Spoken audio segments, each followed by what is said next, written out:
स्वागत है धर्म धंधा की इस तीसरी तीखी कड़ी में, जहां हम खोलते हैं उन बाबाओं के चिट्ठे जो भक्ति के रास्ते से शुरू करके आज करोड़ों के साम्राज्य के मालिक बन चुके हैं। आज की कहानी है वृंदावन के मशहूर संत प्रेमानंद गोविंदशरण महाराज की, जिन्होंने सनातन धर्म का झंडा बुलंद किया और लाखों भक्तों को अपने पीछे खड़ा किया।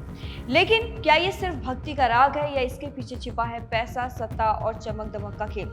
तो चलिए खोलते हैं इस कहानी के सारे पन्ने। वृंदावन राधा कृष्ण की नगरी, जहां हर गली में भक्ति की गूंज सुनाई देती है। यहीं से शुरू हुआ प्रेमानंद महाराज का सफर, जो आज सनातन धर्म के एक बड़े प्रतीक बन चुके हैं। लेकिन ये कोई साधारण कहानी नहीं है, ये एक ऐसे संत की कहानी है जिन्होंने भक्ति को बिजनेस और आध्यात्मिकता को स्टारडम से जोड़ दिया। प्रेमानंद महाराज, जिनका असली नाम अनिरुद्ध कुमार पांडे है, का जन्म 1969 में उत्तर प्रदेश के कानपुर के पास अखरी गांव में एक साधारण ब्राह्मण परिवार में हुआ। उनके पिता शंभू पांडे और माता रमा देवी धार्मिक प्रवृत्ति के थे। महज 13 साल की उम्र में अनिरुद्ध कुमार पांडे ने घर छोड़ दिया और सन्यासी बन गए। शुरुआत में उन्हें आनंद स्वरूप ब्रह्मचारी और बाद में स्वामी आनंदाश्रम का नाम मिला। वाराणसी में गंगा के किनारे साधना करने के बाद प्रेमानंद वृंदावन पहुंचे। यहाँ राधा वल्लभ संप्रदाय से जुड़कर उन्होंने राधा कृष्ण की भक्ति को अपना जीवन बना लिया। श्रीहित राधा केली कुंज आश्रम में रहते हुए उन्होंने भक्ति का ऐसा रंग जमाया कि लोग उनके दीवाने हो गए। प्रेमानंद महाराज की लोकप्रियता का सबसे बड़ा राज है उनका सोशल मीडिया प्रभुत्व। उनके यूट्यूब चैनल भजन मार्ग पर लाखों सब्सक्राइबर है और उनके दिव्य दरबार के वीडियो, जहां वे भक्तों की समस्याएं बिना बताए पढ़ लेते हैं, करोड़ों बार देखे जा चुके हैं। इंस्टाग्राम और फेसबुक पर उनके रील्स और प्रवचन वायरल होते हैं, जिनमें उनकी साधारण भाषा और भक्ति का जुनून लोगों को खींचता है। क्रिकेटर विराट कोहली और अनुष्का शर्मा, आरएसएस प्रमुख मोहन भागवत और कई बड़े नेता व अभिनेता उनके भक्त हैं। 2023 में विराट अनुष्का का वृंदावन आश्रम में दर्शन का वीडियो वायरल हुआ, जिसने उनकी शोहरत को और बढ़ाया। लेकिन ये चमक दमक सिर्फ भक्ति की नहीं है, इसके पीछे एक सुनियोजित साम्राज्य है, जिसमें पैसा, सत्ता और विवादों का गहरा खेल चलता है। प्रेमानंद महाराज की भक्ति की चमक के पीछे कुछ सवाल भी खड़े होते हैं, जो उनके साम्राज्य पर उंगलियां उठाते हैं।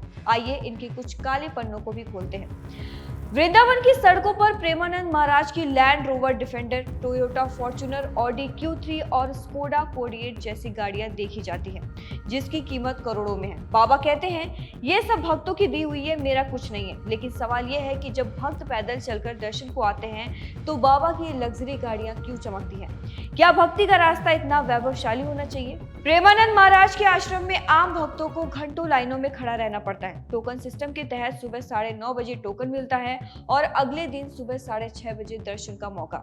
लेकिन अगर आप कोई सेलिब्रिटी या बड़ा नेता है तो सीधे बाबा के पास पहुंच जाते हैं। विराट कोहली और अनुष्का को 2023 में स्पेशल दर्शन मिला, जबकि आम भक्त धूप में पसीना बहाता रहा। क्या ये भक्ति में भेदभाव नहीं? इसके साथ ही प्रेमानंद महाराज अपने दिव्य दरबार में दावा करते हैं कि वे भक्तों की समस्याएं बिना बताए पढ़ लेते हैं। लोग इसे चमत्कार मानते हैं, लेकिन कुछ लोग इसे प्लान्ड स्क्रिप्ट कहते हैं। एक बार एक एनजीओ ने दावा किया कि उनके दरबार में कुछ प्लान्ड भक्त होते हैं जो चमत्कार की कहानियां करते हैं। हालांकि इसकी कोई ठोस जांच नहीं हुई है, लेकिन सवाल अब भी हवा में है। उनके सत्संगों और आयोजनों में लाखों का चढ़ावा आता है। पूजा की पर्चियां, जो कि 100 से 500 रुपए, उनकी तस्वीरें, कंठी माला और धार्मिक किताबें बिकती है।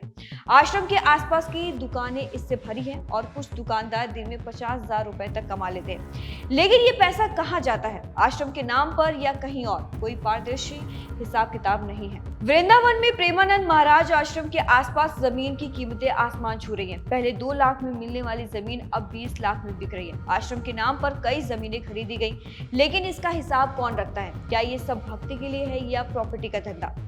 2025 की शुरुआत में प्रेमानंद महाराज एक बड़े विवाद में फंस गए, जब वृंदावन की NRI ग्रीन सोसाइटी के निवासियों ने उनकी रात्रि पद यात्रा का विरोध किया। ये विवाद इतना बढ़ा कि पूरे ब्रज में हंगामा मच गया। दरअसल प्रेमानंद महाराज हर रात 2:30 बजे छठीकरा रोड की श्री कृष्ण शरणम सोसाइटी से अपने आश्रम हित राधा केली कुंज तक पैदल जाते थे।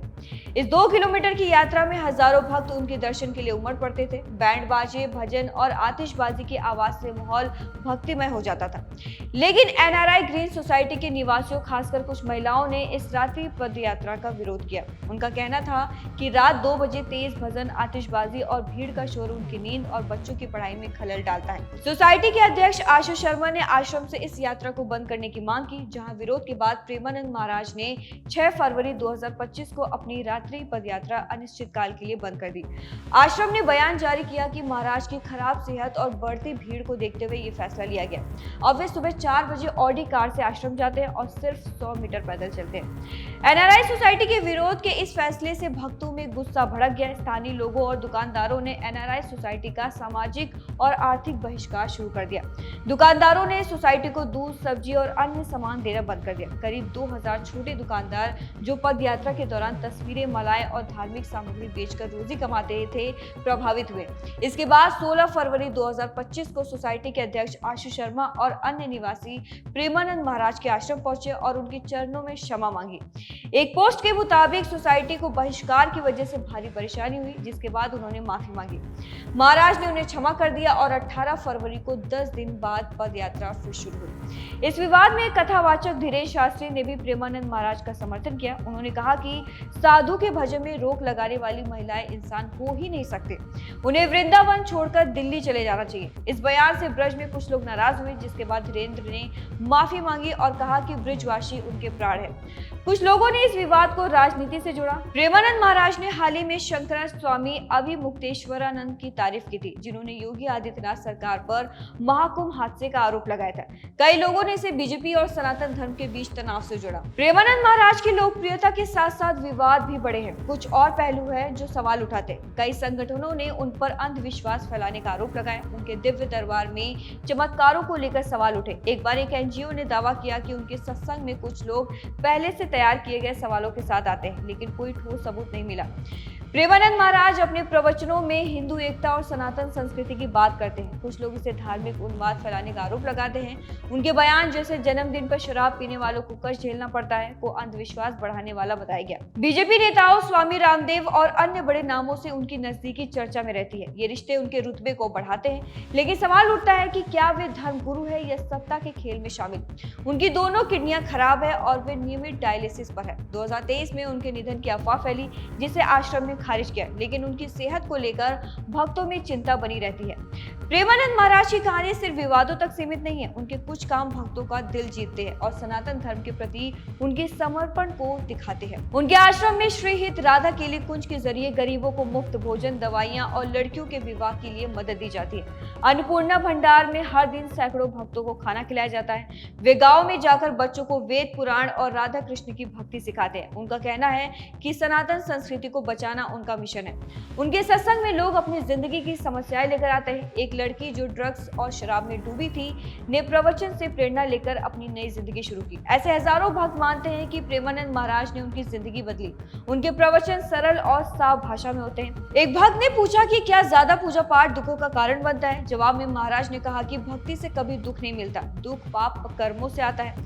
ऐसे जवाब भक्तों को आध्यात्मिक रास्ता दिखाते हैं। तो ये थी प्रेमानंद गोविंद शरण महाराज की कहानी। एक छोटे से गांव से शुरू होकर वृंदावन में करोड़ों के साम्राज्य तक का सफर। एक तरफ उनकी लग्जरी गाड़ियां, वीआईपी दर्शन और विवादों का साया जैसे एनआरआई सोसाइटी के ताजा टकराव, और दूसरी तरफ भक्तों का अटूट विश्वास, सामाजिक कार्य और सनातन धर्म का झंडा। सवाल यह है कि क्या ये सब भक्ति का असली रंग है या धर्म के नाम पर एक सुनियोजित धंधा। सच क्या है ये आप तय कीजिए। फिलहाल अगली धर्म धंधा की सीरीज में मिलते हैं, तब तक के लिए नमस्कार।